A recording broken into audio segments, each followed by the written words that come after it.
নমস্কার বন্ধুরা, আজকে আমি আপনাদের সাথে ঘিমা শাকের একটু রেসিপি শেয়ার করব। তার জন্য আমাদের ঘিমা পাতাগুলোকে ভালোভাবে বেছে নিতে হবে। এই রেসিপির জন্য আমাদের লাগছে সরষে, শুকনো লঙ্কা, পেঁয়াজ, আলু আর ধুয়ে রাখা ঘিমা শাক।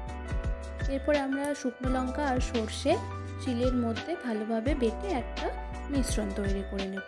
অল্প অল্প জল দিয়ে বাটলে খুবই ভালো হয়।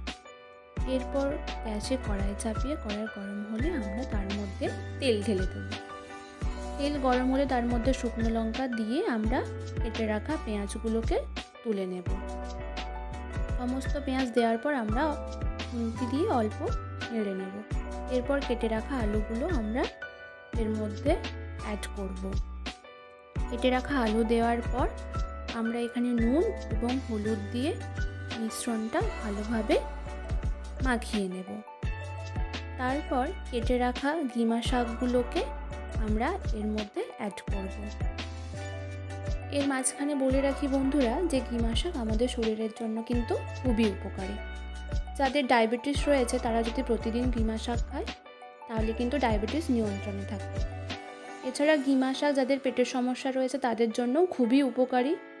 ঘিমা শাকে কিন্তু ভিটামিন সি প্রচুর পরিমাণে রয়েছে, যা আমাদের রোগ প্রতিরোধ ক্ষমতা বাড়াতেও সাহায্য করে এবং অনেক সমস্যা থেকে আমাদের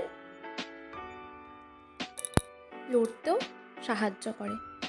যাদের চোখের সমস্যা রয়েছে তারাও কিন্তু ঘিমা শাক খেতে পারে।